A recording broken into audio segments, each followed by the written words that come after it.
Parakardarabo Santo Parakardarabo Sante Beriterebo Santa Parakardarabo Shante Rebusha. Kabrakanta Karatakardarabo Santa Baradarabusha. Bonjour Gaël, est-ce que vous m'entendez bien? Bonsoir, bonsoir. Kabratera Santa Rabba Santa Karadash. On va attendre un peu les autres avant de commencer. Bonsoir Manika. Bienvenue parmi nous. Bonsoir Diane.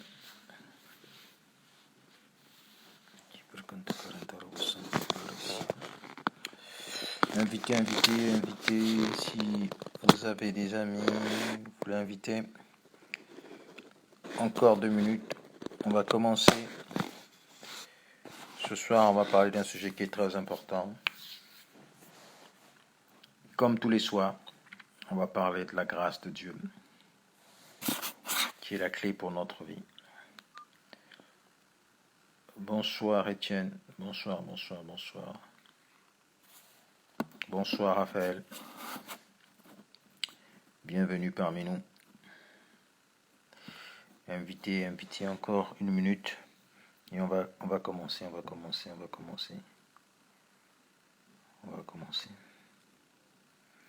Gloire à Dieu. On va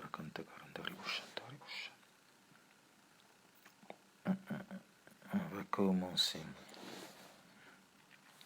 Bonsoir. Lontièse. Ok. On va commencer. Donc, bonsoir à tous et à toutes. Donc, ce soir, Pierre ne serait pas là. Je serai tout seul. Parce qu'il a des imprévus. Il ne peut pas être là.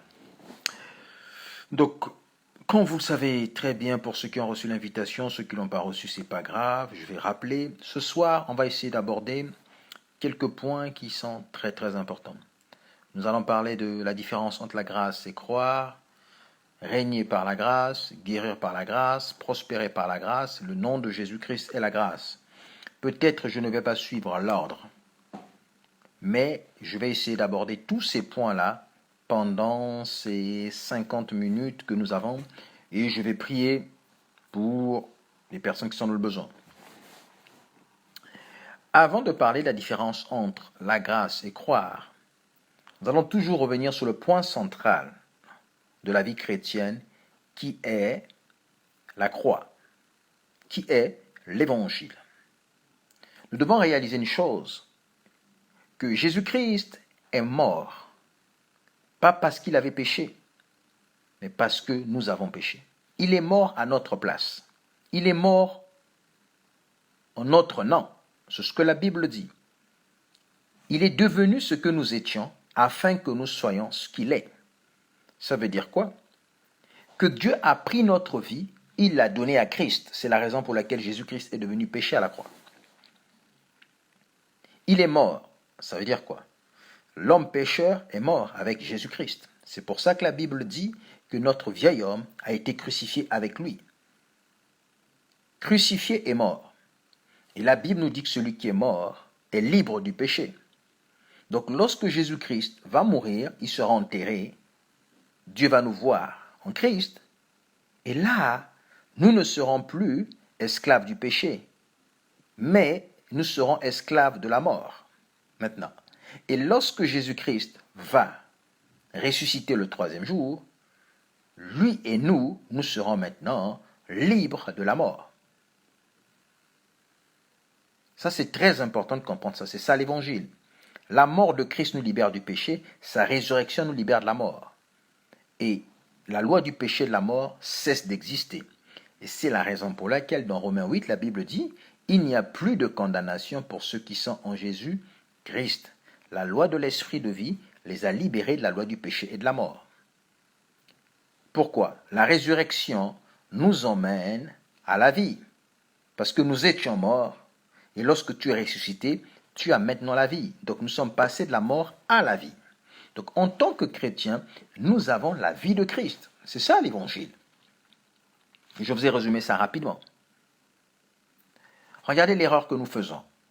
Certaines personnes vont dire aux autres que nous devons donner notre vie à Christ. C'est faux. À la croix, Dieu lui-même a pris notre vie, il l'a donnée à Christ. C'est la raison pour laquelle il est devenu péché. Très important. Ne dites jamais aux gens, donne ta vie à Christ. Non. Ça, c'est Dieu qui l'a fait. Ne demandez pas aux gens de faire ce que Dieu, il n'y a que Dieu qui est censé le faire. Mais à la résurrection de Christ, nous sommes maintenant là à recevoir sa vie. Donc, il est mort à notre place, afin que nous puissions vivre maintenant à sa place. Ça, c'est l'échange divin. Il est devenu ce que nous étions, afin que nous soyons ce qu'il est. Et c'est la raison pour laquelle dans la Bible, Jean va dire, tel qu'il est, tel que nous sommes, tel qu'il est, tel que nous sommes, tel qu'il est maintenant. Donc aujourd'hui, nous nous identifions à Jésus-Christ ressuscité. Notre identification n'est pas sur Jésus-Christ mort à la croix. Non, notre identification, c'est sur Jésus-Christ ressuscité. Et la Bible nous dit que nous avons été sauvés par la grâce, par le moyen de la foi. Cela ne vient pas de nous, ça vient de Dieu. Et là aussi, il y a une erreur qui s'est glissée. Lorsqu'on dit aux chrétiens qui sont sauvés par la grâce, par le moyen de la foi, eux, ils pensent que cette foi-là, c'est leur foi. Non.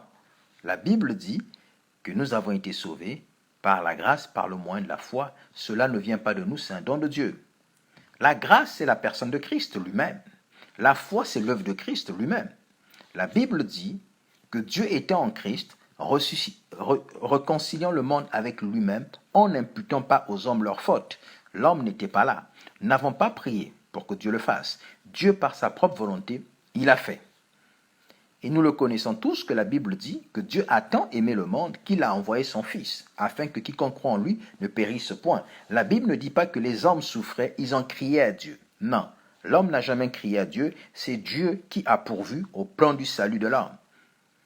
Jésus-Christ n'est pas venu parce que quelqu'un a prié. Non. Ceux qui lisent un peu leur Bible, ils savent très bien que lorsque l'homme a péché, Dieu a prophétisé l'arrivée de Christ. Dans la Genèse, il est dit, la descendance de la femme t'écrasera la tête et tu le blesseras. L'homme n'avait jamais prié pour ça. C'est un don de Dieu. C'est un don de Dieu. La Bible dit que Dieu a tant aimé le monde, il a envoyé son Fils. La Bible n'a pas dit que les hommes ont tellement pleuré que Dieu a envoyé son Fils. Non. Dieu n'a pas répondu au cri des hommes en envoyant Jésus-Christ. Dieu envoyait Jésus-Christ parce que c'était le cri de son propre cœur. Malheureusement, les chrétiens oublient ça en fait. Oublient ça. Jésus-Christ est venu pour accomplir la justice de Dieu. Satan n'était pas dedans. Lorsque nous parlons de l'évangile, Satan n'est pas dedans. Satan n'a pas tué Jésus-Christ. Les Juifs n'ont pas tué Jésus-Christ, en vérité. Les Romains n'ont pas tué Jésus-Christ.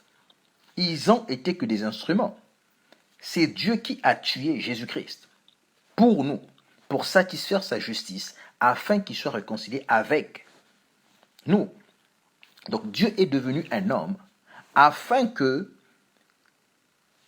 puisse mourir à la place de l'homme pour que l'homme puisse réintégrer la place qu'il devait avoir dans le cœur de Dieu. Quelle bonne nouvelle. Nous ne sommes pas là.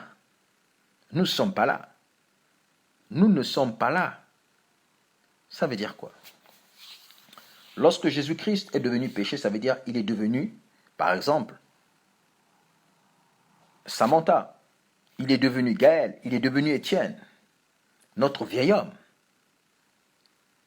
Le péché, c'est la nature humaine, ce que nous étions avant de naître de nouveau. Et c'est ce que Christ est devenu en fait. Il est mort en notre nom. Au nom du vieil homme, s'il faut que je précise bien. Et lorsqu'il est ressuscité, il nous a régénérés, nous sommes devenus des nouvelles créatures. Il nous a donné une nouvelle vie, sa vie à lui. Et il nous a donné un autre nom. Nous avons le même nom que lui.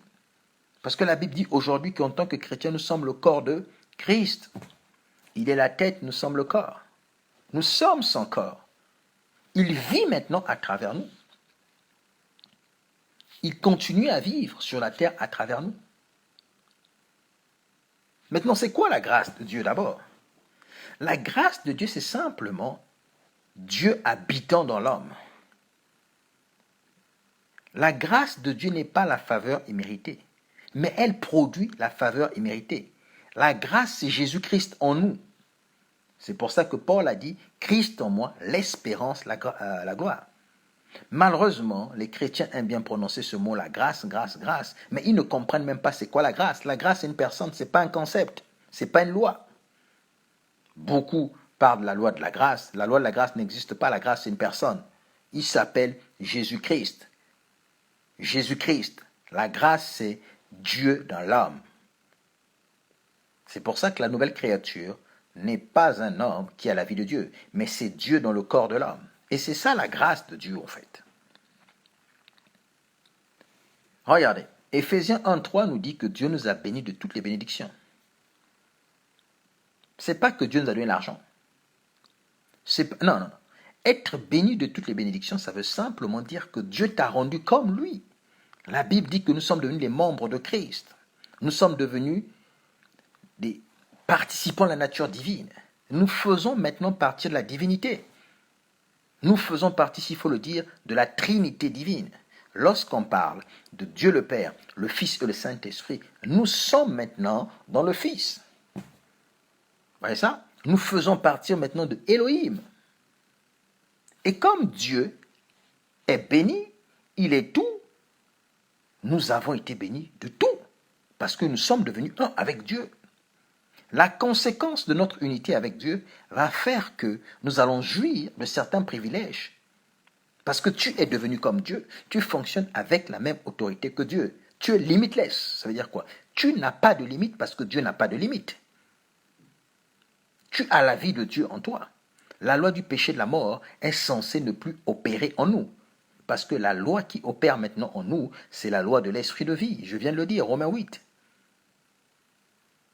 Il n'y a plus de condamnation pour ceux qui sont en Jésus-Christ. La loi de l'esprit de vie les a libérés. C'est un fait. Il nous a délivrés de la loi du péché de la mort. La loi du péché de la mort n'a plus de droit légal sur nous. Et vous allez me dire, mais pourquoi les chrétiens tombent encore? Je vais vous donner un secret. Vous allez me dire que, René, tu es en train de dire que nous sommes devenus des dieux, mais quand même, le péché nous bastonne encore. Mais un Dieu, c'est quelqu'un qui choisit de vivre l'expérience qu'il veut. Être un Dieu, c'est pas être quelqu'un qui est là, que rien ne l'arrive. Non. Dieu choisit ce qu'il arrive. L'homme ne choisit pas ce qu'il arrive. L'homme subit. Je répète, Dieu ne subit pas. Dieu choisit. L'homme subit. C'est comme dans la vie. Le riche ne subit pas. C'est le pauvre qui subit. On impose tout aux pauvres.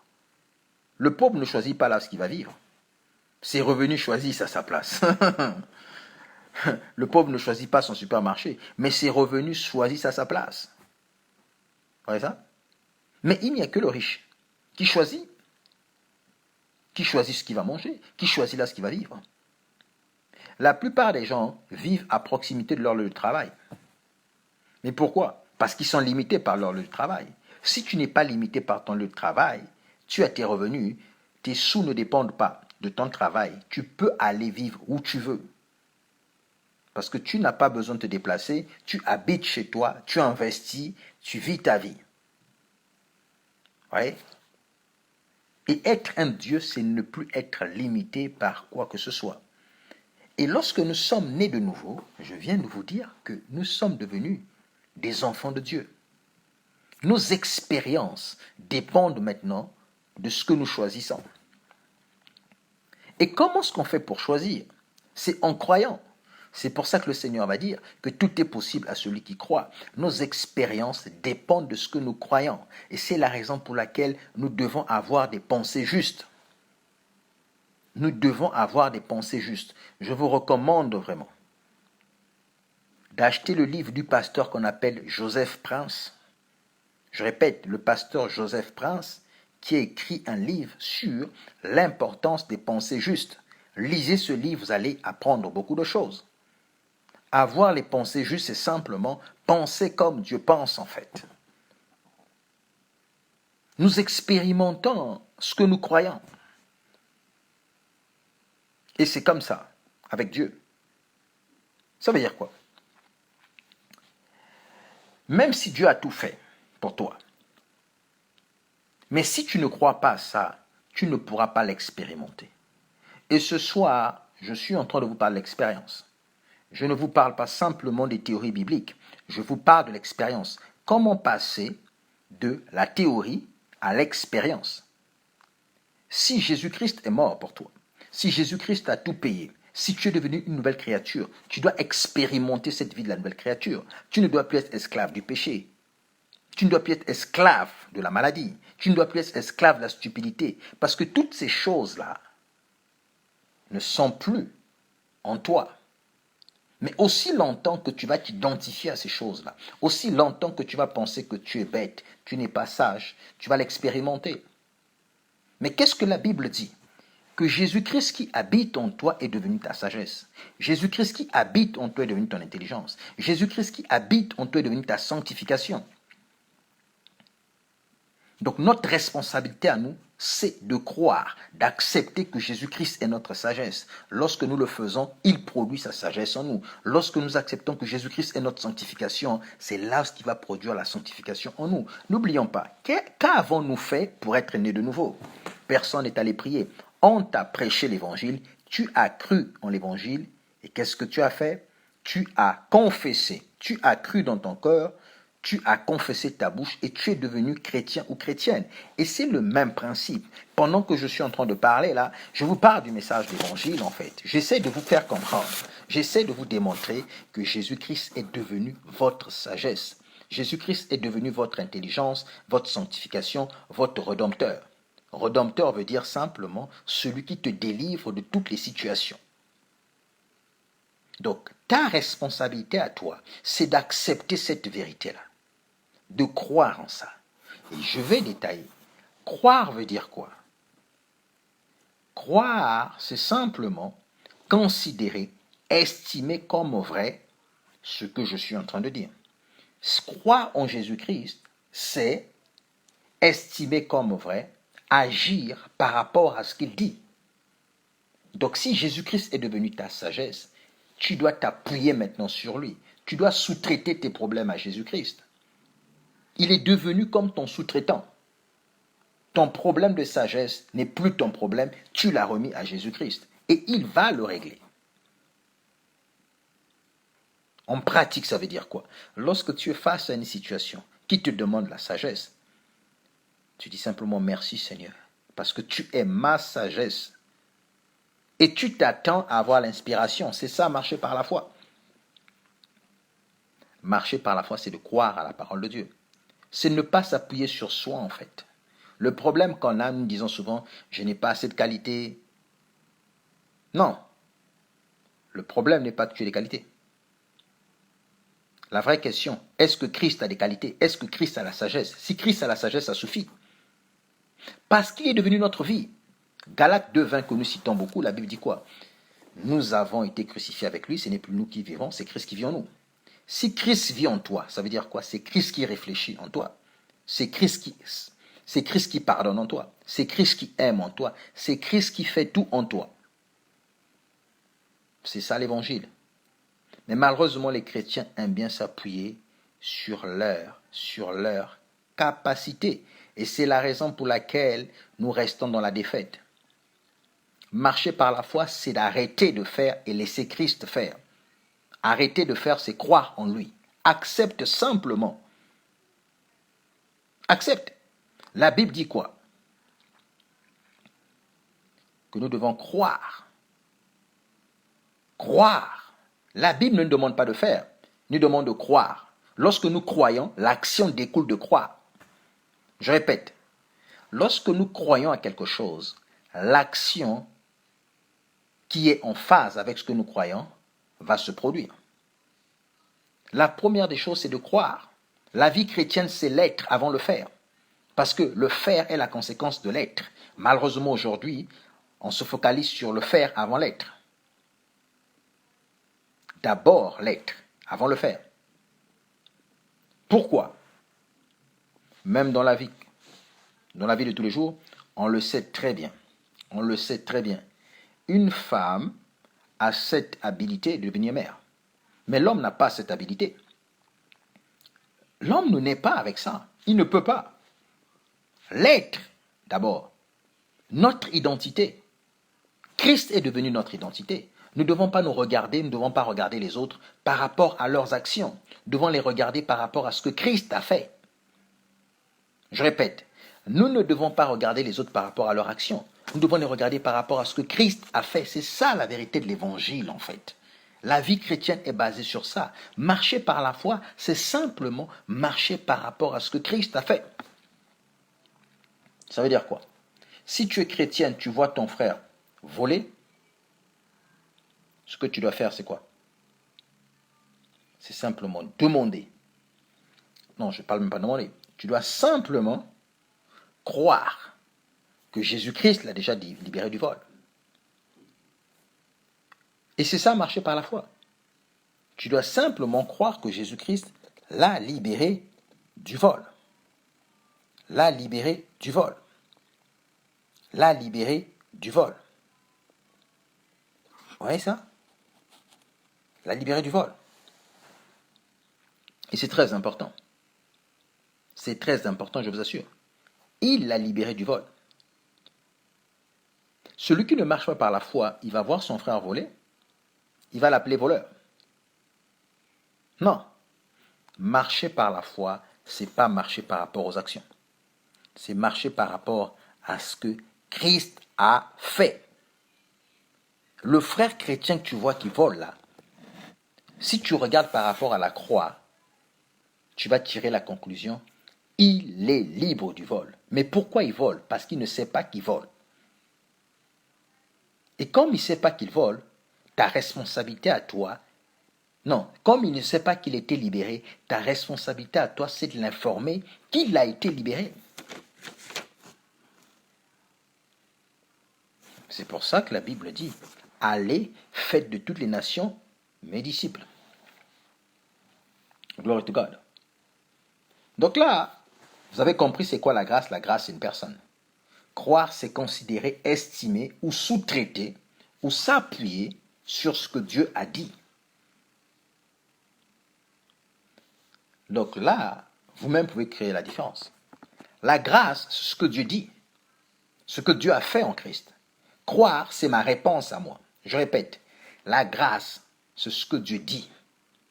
Ou, on appelle ça aussi, la foi, c'est l'œuvre de Christ. La Bible dit que Dieu t'a délivré. La Bible dit que Christ est devenu ta sagesse, ton intelligence. La Bible dit que Christ est ta sanctification. Maintenant, la vraie question, comment tu réponds à ça? Et c'est là où les chrétiens sont souvent bloqués. Si Dieu dit que Christ est ta sanctification, quelle est ta réponse en fait? Ta réponse est Amen. Donc je ne me cherche pas à me sanctifier. Je crois que Christ, qui est ma sanctification, produira sa sanctification à travers moi. Je crois que Christ, qui est ma sagesse, va produire sa sagesse à travers moi, va produire son intelligence à travers moi. Toutefois que j'ai un besoin de sagesse, Christ pourvoit. Toutefois que j'ai un besoin d'intelligence, Christ pourvoit. Toutefois que j'ai un besoin d'agir dans la séparation par rapport au monde, donc marcher dans la sanctification, Christ va pourvoir. Donc je ne m'inquiète pas. La responsabilité de Christ, c'est de pourvoir. Ma responsabilité à moi, c'est de croire. Lorsque je crois, la vie coule. Parce que la vie, elle est déjà là. Je ne vous demande pas de prier pour ça. La vie, elle est déjà là. Elle est là. Elle est là. Ce n'est pas le fait de croire qui va faire que la vie va se créer. Non, elle est disponible. C'est comme chez vous. Votre robinet, il y a l'eau qui est déjà disponible. Lorsque vous ouvrez le robinet, l'eau va simplement couler. Mais l'eau est déjà disponible.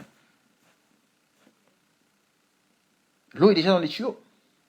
C'est pas le fait d'ouvrir le robinet, ça ne va pas faire que l'eau arrive dans les tuyaux. Non, l'eau est déjà là. L'eau est là. C'est pour ça que la Bible va dire que ceux qui croiront en moi, dans Jean 7, les fleuves d'eau vive couleront de leur sein. La source est là, mes frères. La source est là. La source est là. Oui. Donc la grâce vient de Dieu. Croire, c'est notre réponse à nous. Le premier point. Et là, j'aimerais vous éclairer sur un truc. Dans le milieu évangélique, on dit souvent aux gens que Dieu répond à la foi. Dieu ne répond pas à ta foi. C'est toi qui réponds à la grâce ou à la foi de Dieu. Quand je parle de la grâce ou la foi, c'est la même personne en fait. La grâce est une personne, la foi est une personne. Et ça aussi, souvent, c'est difficile à comprendre pour les charismatiques. Jésus-Christ est la réalité de toute chose. Il est la grâce, il est la foi. La foi, c'est simplement, si vous voulez le définir, c'est tout ce que Dieu t'a donné à travers Christ. Et qu'est-ce que Dieu t'a donné à travers la mort et la résurrection de Christ? C'est lui-même Christ. La Bible dit que nous sommes devenus co-héritiers avec lui. Donc la foi est une personne, la grâce est une personne. Maintenant, notre réponse à nous, à la foi et à la grâce de Dieu, c'est croire en fait. Croire, c'est un verbe, la foi, c'est un nom. Nous devons croire à ça. Donc ne pensons pas que Dieu va répondre à notre foi. Non, Dieu a déjà tout fait. Dieu dit que tu as été guéri, ta réponse à toi. Dieu dit que tu as été béni, ta réponse à toi, c'est de croire à ça. C'est ça la vie chrétienne. Le deuxième point, régner par la grâce. La Bible dit que Dieu nous a créés dans la jeunesse et il a béni l'homme en disant quoi? Sois productif, multiplie-toi, tu t'étends et domine. Donc Dieu nous a créés pour que nous puissions régner sur tout. N'oublions pas, lorsque nous naissons de nouveau, nous sommes des rois. Un roi règne. Nous sommes des prêtres. Ça veut dire quoi? Nous exerçons un ministère vers Dieu. Et nous sommes des seigneurs, parce que nous sommes co-héritiers avec Christ. La seigneurie, c'est celui qui possède tout. Étant donné que tu es enfant de Dieu, tu as trois attributs. Tu es un roi, tu es un seigneur et tu es un prêtre. C'est très important. Tu ne peux pas régner sur la terre si tu n'as pas cette compréhension-là. Étant donné que tu es un roi, le roi déclare des choses en fait. Ce que le roi dit, ça fait office de loi. Lorsque le roi parle, les serviteurs obéissent. Je répète, lorsque le roi parle, les serviteurs obéissent. Deuxièmement, nous sommes des seigneurs. Jésus-Christ est le Seigneur des seigneurs. Nous sommes des seigneurs, lui il est le grand Seigneur. Ça veut dire quoi? Nous possédons tout. La Bible dit que nous sommes devenus co-héritiers avec lui. Le bon mot en anglais c'est John Heir. Ça veut dire quoi? C'est pas du 50-50, c'est du 100%. Tu partages la même chose avec lui. Ce qui est à lui est à toi. C'est un mariage des biens communs. C'est pas du 50-50, c'est commun. Et troisièmement, nous sommes des prêtres. Là, je vais apporter... Je vais dire quelque chose de très important là-dessus. Le prêtre, si vous lisez l'Ancien Testament, dans l'Ancien Testament, les prêtres, c'était des Lévites. Les Lévites avaient un service envers Dieu. Et le souverain sacrificateur, c'est lui qu'on appelait... Non, c'est lui qui représentait le peuple devant Dieu. Le premier souverain sacrificateur dans la Bible, c'est Aaron. Bon, ça c'est juste pour introduire. Dans le Nouveau Testament, Jésus-Christ est devenu notre souverain sacrificateur. Ça veut dire quoi? C'est lui qui te représente, c'est lui qui me représente devant Dieu. Dieu ne m'accepte pas parce que je suis une bonne personne. Dieu m'accepte parce qu'il est bon en fait. Nous n'avons pas été sauvés parce que nous étions des bonnes personnes. Nous avons été sauvés parce que Christ a été accepté comme l'agneau sans défaut, prédestiné avant la fondation du monde pour notre salut. Nous n'avons pas été acceptés par Dieu parce que nous étions bons. Ce n'est pas notre bonté, ce n'est pas notre justice, ce n'est pas notre sainteté, mais c'est la sainteté de Christ. C'est la sainteté de Christ. Vous voyez ça? Tout est tourné vers lui en fait. Et si Christ est accepté, tu as accepté. Si Christ est rejeté, tu es rejeté. Mais la Bible dit que Jésus-Christ est ressuscité à cause de notre justification. Ça veut dire quoi? La résurrection de Christ est la preuve de notre justification. Être justifié, ça veut dire quoi? Tu es libre de la condamnation. Tu es libre de la peine. Le problème que l'homme avait, c'est quoi? C'était la nature du péché. Et la Bible dit qu'il nous a libérés du péché. Pas parce que nous étions bons, mais parce que Christ était bon. Pas parce qu'on a fait des bonnes choses, mais parce que Christ était obéissant jusqu'à la croix. Come on. Il est ressuscité. Il est ressuscité comme la preuve que nous sommes justes. Et le don de la justice, c'est la clé du règne. L'apôtre Paul a même dit que nous allons régner par le don de la justice. La justice, c'est la nature de Dieu qui te donne l'habilité de vivre selon son standard. N'oublions pas, la vie chrétienne n'est pas la vie du bien et du mal. Non, il n'y a que Dieu qui est juste, il n'y a que Dieu qui sait ce qui est juste. Donc pour marcher avec Dieu, il faut marcher dans sa justice. Mais nous ne pouvons pas, en tant qu'homme, l'homme ne peut pas accomplir la justice de Dieu. Mais lorsque nous naissons de nouveau, Dieu nous donne cette nature-là. Nous sommes nés justes. Nous ne sommes pas comme Abraham. Abraham n'était pas né juste. Je suis désolé, mais s'il y a beaucoup de jeunes chrétiens, je sais que là, je donne un peu des choses qui peuvent être un peu compliquées pour les autres, mais ne vous inquiétez pas, le Saint-Esprit va vous enseigner lui-même ces choses-là. Ne vous inquiétez pas, ne vous inquiétez pas. Il fera le travail. Abraham n'était pas né juste. Dieu l'avait imputé la justice. Mais nous sommes nés justes. Nous sommes nés justes. Donc lorsque nous naissons de nouveau, nous avons reçu la nature de Dieu pour marcher selon son standard. Quel est le standard de Dieu? Dieu ne tombe pas malade. Dieu ne pêche pas. Dieu a la sagesse, Dieu a l'intelligence. Et c'est ce que Dieu nous a donné, c'est un don.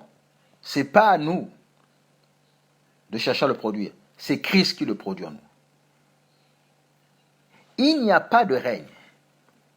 L'homme ne peut pas vivre dans la sanctification seul. L'homme ne peut pas avoir la victoire sur le péché seul, sur la maladie seule, sur les démons seuls. Christ nous a donné la victoire. Et Christ est devenu notre victoire. Et c'est ça la grâce. La grâce de Dieu, n'oubliez pas, c'est Christ en nous. C'est Christ qui accomplit en nous. Donc Christ a vaincu le diable. Maintenant qu'il habite en nous, il manifeste sa victoire acquise il y a plus de 2000 ans. Et c'est pour ça que j'ai parlé de régner par la grâce. Ça veut dire quoi? Régner par la grâce égale régner par Christ. My God. Donc tu ne regardes plus à toi, tu ne regardes qu'à lui. Tu ne regardes pas ta sagesse, tu ne regardes qu'à sa sagesse. Alors, tu affrontes des situations sur la base de ce que Christ est. Come on, mes amis. Posez-vous un peu la question. Vous êtes directeur d'une entreprise. Vous avez un employé, c'est un polytechnicien. X. Il est très bon. Il connaît toutes choses. Lorsqu'on va vous contacter pour des choses, vous allez dire, nous pouvons le faire. Pourquoi? Parce que ton employé qui est là, il est très bon. Tu t'appuies sur lui. Tu ne regardes pas tes capacités. Lorsque tu vas aller chercher des marchés, on va te poser la question, est-ce que ton entreprise est capable de faire ça? Tu dis, yes, il est capable de faire ça. Tu t'appuies sur qui? Sur ton ingénieur, ton polytechnicien qui est un génie. Alors, il y a un génie qui habite en nous. Il s'appelle Jésus-Christ. Il s'appelle Jésus-Christ. Il s'appelle Jésus-Christ. Il connaît toutes choses. Oh la Santa Raba Santa Rebosa. Il connaît toutes choses. Oh Ri Santa Kabaya. Ma prière ce soir est que le Saint-Esprit ouvre vos yeux, que vous puissiez réaliser que Jésus-Christ habite en vous, qu'il est toute chose pour vous. Il est votre sagesse, il est votre sanctification, il est tout pour vous. Ne cherchez pas à faire des choses, mais sous-traitez les choses à Christ. Come on. Et pendant que je suis en train de parler, et si vous êtes malade, levez-vous maintenant, faites ce que vous n'arrivez pas à faire. Si vous avez mal quelque part, je commande à la douleur de partir dans le nom de Jésus-Christ. Si vous souffrez du rejet, quelle que soit la blessure intérieure, quelle que soit la situation d'injustice, quelle que soit la situation de honte, l'humiliation, je déclare que vous êtes libre dans le nom de Jésus-Christ parce que Christ l'a pris à la croix. Il est devenu votre rejet. Il a été rejeté pour que tu sois plus rejeté. Il était humilié afin que tu sois plus humilié. Il a subi la honte à ta place. Il était abandonné par tout le monde. Il a tout pris à la croix pour toi. Alors, n'accepte plus ces choses-là. Choisis de pardonner cette personne qui t'a rejeté, cette personne qui t'a fait du mal. Alors, pendant que je suis en train de parler, dis simplement, oh Jésus-Christ, viens pardonner à travers moi. Christ habite en toi, c'est lui qui pardonne à travers toi. Et c'est lui qui te pardonne. Il n'y a pas de situation impardonnable parce que Christ a pardonné les êtres humains. Ne cherche pas toi à pardonner. Laisse Christ pardonner à travers toi. Alors reçois ta paix maintenant. In the name of Jesus. Et quelle que soit la maladie, je te déclare libre dans le nom de Jésus. Si tu étais oppressé, si tu es oppressé, tu n'arrives pas à dormir, quelle que soit ta situation, je te déclare libre dans le nom puissant de Jésus-Christ. Tu as déjà été libéré. Tu es libre en fait. Tu es libre. N'écoute pas les mensonges de l'ennemi. Écoute ce que le Saint-Esprit est en train de te dire quand tu es en train de m'écouter. Tu as déjà été libéré. Tu as déjà été libéré. Les démons n'ont plus de tout. Oh, ma sankaba. Ils n'ont plus d'autorité sur toi. Ils n'ont pas la puissance, en fait. Parce que tu es plus grand que eux. Tu es plus grand que eux. Dieu habite en toi. Dieu habite en toi. Dieu habite en toi. Celui qui est en toi, il est plus fort que tout. Il est plus fort que tout. Dieu habite en toi. Dieu habite en toi. Alors, parle le langage de Dieu. Hey, ne me dis pas, oh mon frère, il y a longtemps que cette situation dure. Peu importe le temps. Peu importe le temps. Et peut-être tu te dis qu'il y a beaucoup de personnes qui ont prié pour toi. Je ne suis pas ces personnes-là. Je ne suis pas ces personnes-là. Je ne suis pas ces personnes-là. Même si tu as prié, ça fait 10 ans. Et moi, je déclare que la fin, c'est aujourd'hui. La fin, c'est aujourd'hui. In the name of Jesus. Glory to God. Glory to God. Glory to God. Hallelujah. Notre troisième point que j'allais parler, c'est la guérir par la grâce. My God. Nous devons réaliser une chose. Que la guérison, c'est un don que Dieu a donné à tout le monde. Dieu guérit tout le monde, chrétien ou païen. Dieu n'a pas besoin que tu fasses quelque chose pour qu'il puisse te guérir. Dieu n'a pas besoin que tu fasses un jeûne pour que tu sois guéri. Dieu n'a pas besoin que tu donnes l'offrande à l'église pour que tu sois guéri. Dieu n'a pas besoin que tu fasses quelque chose pour être guéri. La guérison, c'est un cadeau que Dieu donne aux hommes.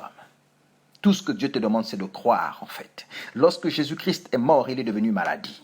La maladie, ta maladie, la maladie que tu appelles ta maladie, la chose qui t'embête maintenant dans ton corps, Christ l'a pris à la croix. Il a payé pour ça, pour que tu puisses plus souffrir pour ça, pour que tu puisses plus être malade, en fait. Et aujourd'hui, si tu es chrétien, Dieu t'a donné l'autorité sur la maladie, sur les démons, surtout. Si tu n'es pas chrétien, Dieu m'a donné l'autorité et moi j'ai l'autorité pour te libérer. J'ai l'autorité et la puissance pour te libérer. La maladie n'a plus de droit légal sur le chrétien. Le chrétien a l'autorité sur la maladie. C'est une grâce en fait. Tu n'as rien fait pour ça. Dieu te l'a donné. Le jour que tu as donné ta vie à Jésus-Christ, tu as été revêtu de l'autorité de Christ et de la puissance de Christ. En tant que chrétien, vous avez la même puissance que Jésus-Christ avait. Je répète, vous avez la même puissance, vous avez la même autorité. Laissez-moi un peu expliquer. Quelle est la différence entre l'autorité et la puissance? L'autorité, c'est le droit légal de faire quelque chose. La puissance, c'est l'habilité. Ça veut dire quoi? L'autorité te donne le droit légal d'exercer ta puissance. Alors, il faut comprendre une chose. La maladie n'a plus de droit légal sur ton corps. Pourquoi? Parce que Christ est mort, il est ressuscité. Aujourd'hui, tu es devenu un enfant de Dieu. Il n'a pas de droit légal. Donc le fait que tu sois malade, le fait que tu sois oppressé, peu importe le problème que tu peux vivre, que ce soit un problème financier, un besoin de l'emploi, je peux t'assurer que c'est illégal parce que tu es un enfant de Dieu. Tu as accepté Jésus-Christ. Alors qu'est-ce que tu dois faire? Vous devez réaliser une chose que dès qu'une personne est dans l'inégalité, et que tu viennes l'attraper, la personne est déstabilisée déjà. Parce qu'elle sait qu'elle est dans l'égalité. Alors qu'est-ce que tu dois faire? Tu dois exercer ton autorité et ta puissance. La puissance, on l'exerce en croyant, en parlant, en utilisant le nom de Jésus-Christ. Et pendant que je suis en train de vous parler, vous pouvez utiliser votre autorité en ordonnant à la maladie. Si ce n'est pas vous, c'est une personne que vous connaissez, vous voulez guérir maintenant, vous pouvez guérir cette personne à distance. Mes amis, je vous conseille de commander maintenant dans le nom de Jésus-Christ la guérison de quelqu'un que vous connaissez qui est malade. Si c'est vous-même, vous pouvez aussi le faire. Vous pouvez commander. La guérison, c'est une grâce de Dieu, je vous assure. Vous n'avez pas besoin de jeûner. Vous n'avez pas besoin d'aller donner l'offrande pour ça. Je vous assure. Elle est disponible maintenant. N'attends pas, c'est maintenant. C'est une grâce en fait. C'est une grâce. Tu n'as rien à faire. Crois simplement, c'est une grâce de Dieu. Ça ne dépend pas de tes actions. Peut-être les gens t'ont dit, oh, tu as tellement fait des mauvaises choses, c'est la maison pour laquelle tu es malade. Mais j'ai une bonne nouvelle pour toi. Christ a tellement fait des bonnes choses, c'est la raison pour laquelle tu seras guéri ce soir. My God. Les gens t'ont dit que tu as tellement fait des mauvaises choses. Et moi, je te dis que Christ a fait tellement de bonnes choses afin que tu sois guéri. Ne regarde pas ce que tu as fait. Regarde à ce que Christ a fait. Ne regarde pas aux causes de ta maladie. Ne regarde pas aux symptômes. Ne regarde pas à ce que les médecins ont pu dire. Mais regarde à la grandeur de Christ, en fait. Il est plus grand que tout. Il est plus grand que tout. Il est plus grand que tout. Il a vaincu. Reçois simplement ta guérison. Vous voyez, la guérison, c'est une grâce, en fait. La guérison, c'est une grâce. Devant Dieu, il n'y a pas de grande maladie. Devant Dieu, il n'y a pas de petite maladie. Tout est petit. Tout est petit. La guérison est dans le nom de Jésus-Christ. Ne cherche pas à avoir la puissance. C'est dans le nom de Jésus-Christ. Et je déclare toutes les personnes connectées libres de toute maladie. Que ce soit une maladie physique, que ce soit une maladie émotionnelle. Je ne sépare pas de maladies. Les maladies physiques et les maladies émotionnelles, Dieu les guérit. Dieu les guérit. Dieu les guérit. Quelle que soit la blessure que tu as, mon frère, ma soeur, quel que soit le problème, je te déclare guéri maintenant. Guéri maintenant. Je déclare maintenant, dans le nom de Jésus-Christ, que l'amour de Dieu soit manifeste dans ton cœur. Christ pardonne maintenant dans ton cœur. In the name of Jesus. Glory to God. Le quatrième point, c'est prospérer par la grâce. Je regarde un peu le temps. Ok, on a encore un peu de temps. Prospérer par la grâce. Vous savez, aujourd'hui, on parle beaucoup de la prospérité. Et les chrétiens pensent que la prospérité dépend de leurs œuvres. Non, on prospère par la grâce de Dieu. La Bible dit que nous sommes co-héritiers avec Christ. Jésus-Christ est Seigneur, il possède tout. Nous sommes nés Seigneurs, nous sommes nés héritiers. Donc si nous voulons prospérer, nous devons regarder à Christ. Christ est devenu notre sagesse. C'est lui qui donne des idées d'affaires.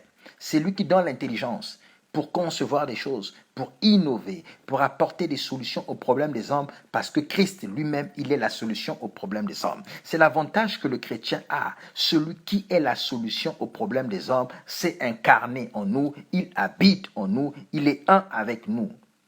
C'est ce qui devait faire que les chrétiens puissent prospérer. Malheureusement, les chrétiens n'ont pas réalisé que Christ est leur prospérité, Christ est leur sagesse et Christ est leur intelligence. C'est la raison pour laquelle Dieu vous a demandé de vous connecter ce soir sur ce live-là et il m'a demandé de le faire, afin que vous ayez l'information que Christ est votre sagesse, Christ est votre intelligence.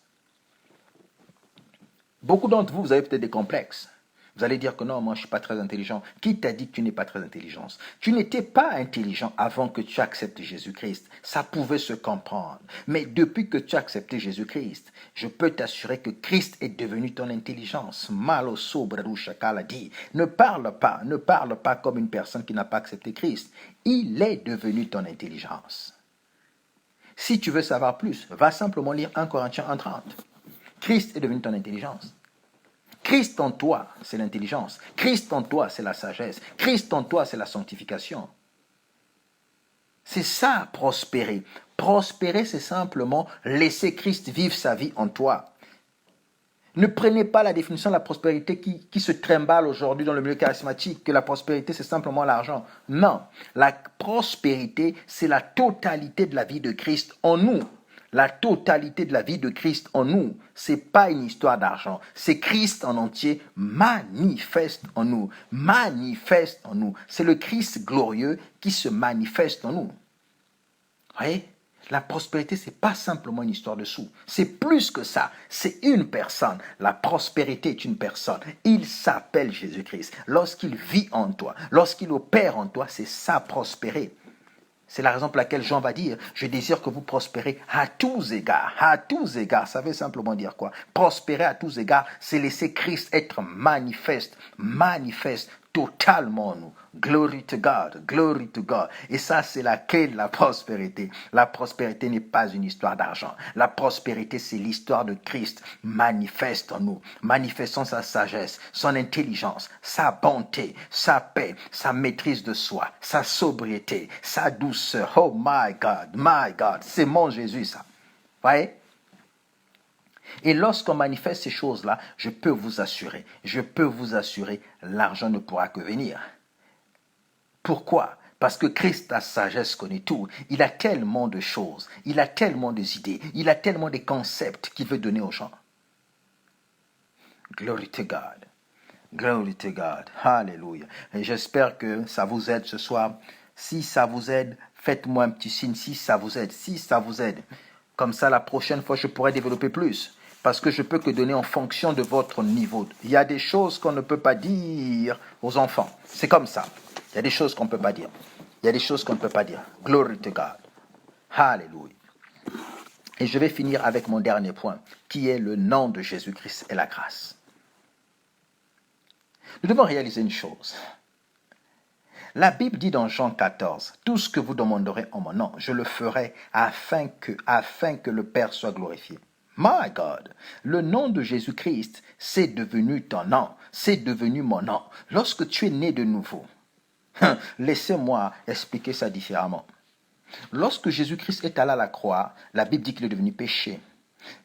Jésus-Christ, Jésus veut dire le fils de Marie, l'homme.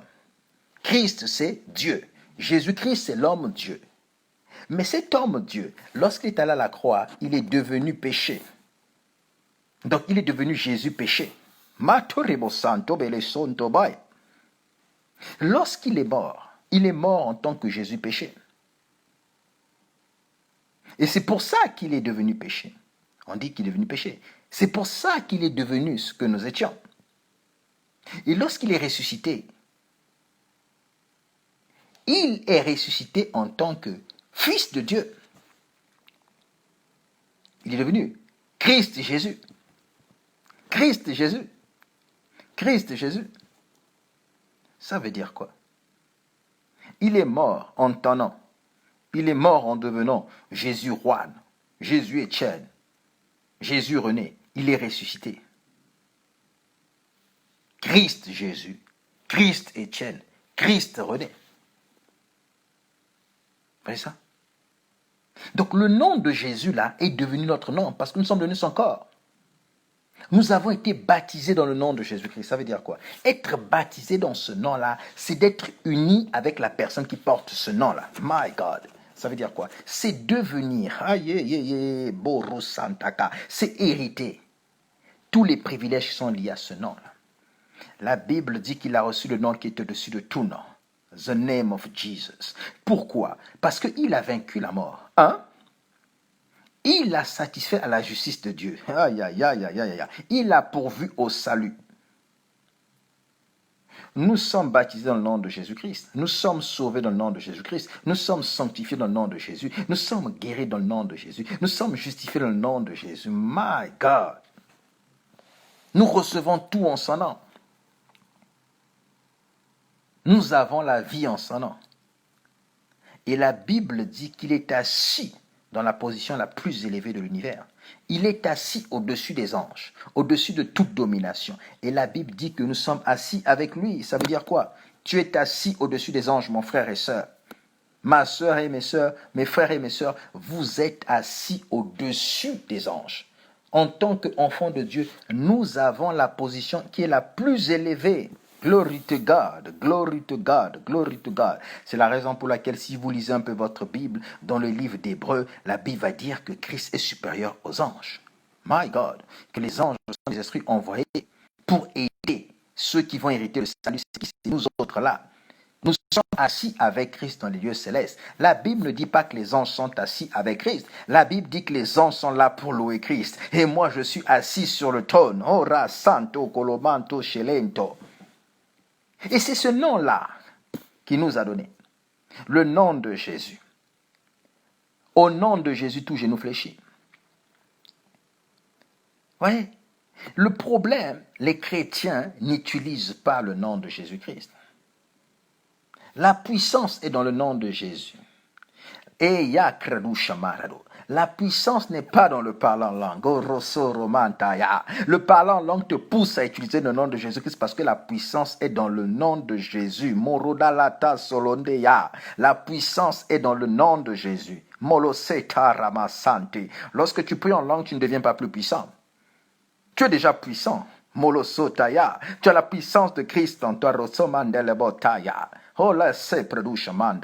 parlant en langue te rend simplement conscient de ta puissance. Et plus tu es conscient de ta puissance, plus tu l'utilises. Utilisez le nom de Jésus-Christ, mes frères et sœurs. Utilisez le nom de Jésus-Christ dans toutes les situations. La Bible dit que tout ce que vous allez demander en mon nom, je le ferai. Tout. Pour quelle raison? Afin que le Père soit glorifié. My God, lorsque nous utilisons le nom de Jésus-Christ, le résultat est garanti. Pourquoi? Parce qu'il faut que le Père soit glorifié. Le résultat est là pour glorifier le Père. Rien ne peut empêcher les choses de se faire. Nous devons simplement l'utiliser. J'ai une bonne nouvelle pour vous. Vous n'avez pas besoin d'une foi spéciale. Tout ce que vous avez besoin, c'est d'être enfant de Dieu, c'est l'utiliser. C'est votre nom. Je répète, c'est votre nom. C'est votre nom.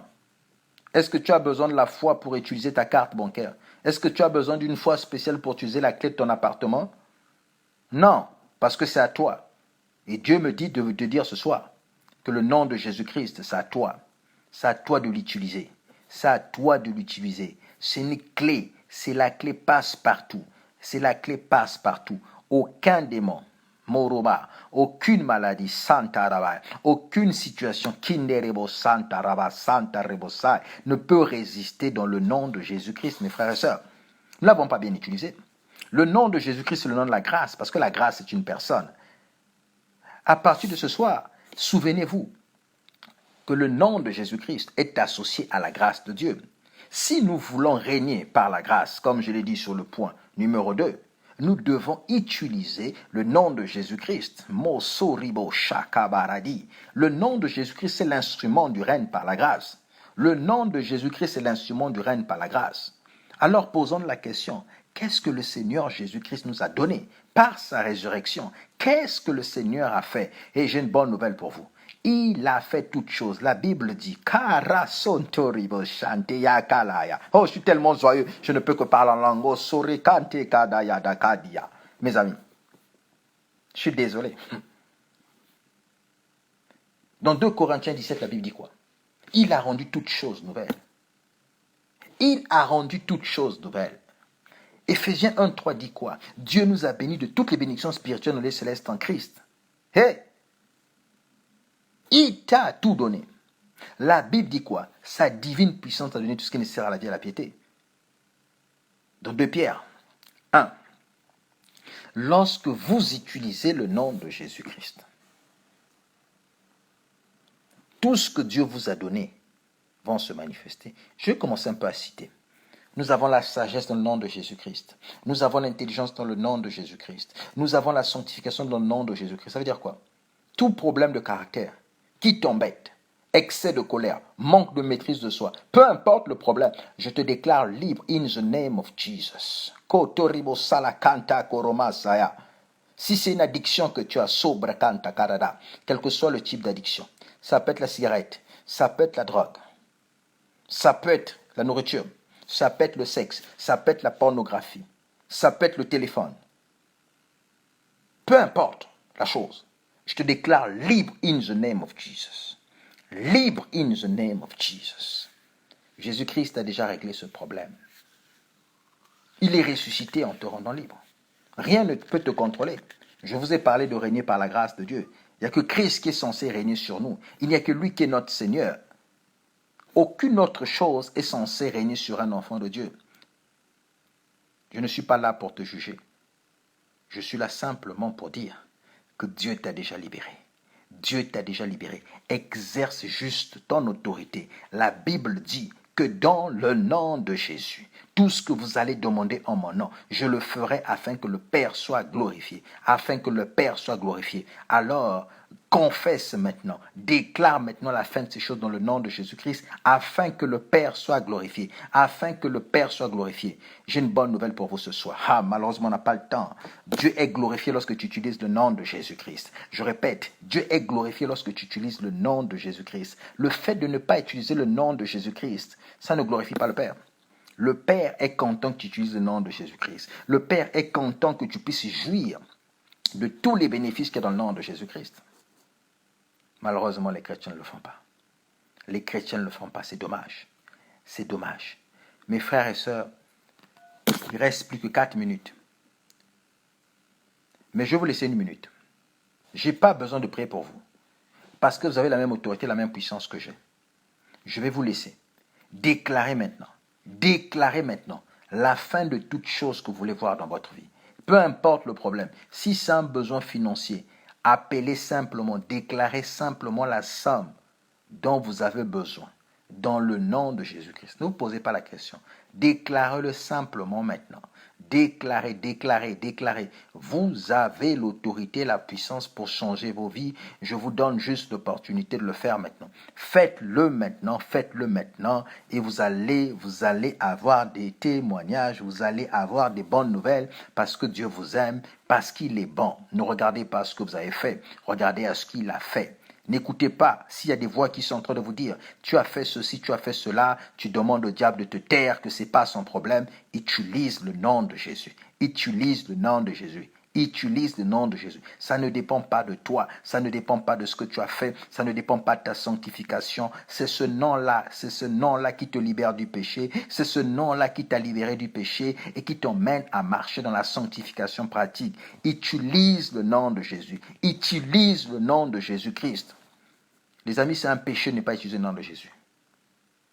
Ça, c'est un autre sujet que les charismatiques ne réalisent pas. Est-ce que vous voulez dire que c'est un péché de ne pas utiliser le nom de Jésus-Christ? Parce que la Bible dit que nous devons vivre dans son nom. Vivre dans son nom, c'est marcher par la foi.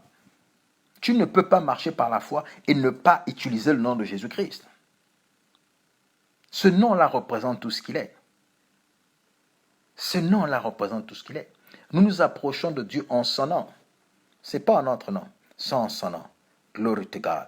Nous allons nous arrêter là. Je déclare simplement, dans le nom de Jésus-Christ, que vos yeux s'ouvrent, que vous puissiez réaliser toutes ces vérités. Moi, je ne suis pas là pour vous enseigner. Je suis simplement là pour vous aider à aller vers le Saint-Esprit afin qu'il vous enseigne.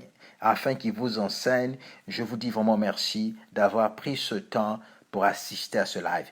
Et je suis convaincu que vous êtes bénis. Je suis convaincu que le Saint-Esprit va continuer l'œuvre qu'il a commencé ce soir sur la grâce. Je peux vous assurer, en ce mois d'octobre, je vais beaucoup parler de la grâce. Connectez-vous, invitez les gens, vous allez connaître l'évangile. Vos vies ne seront plus jamais la même.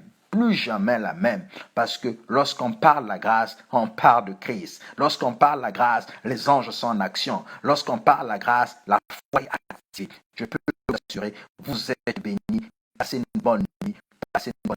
Bye bye. Hallelujah. Glory to God.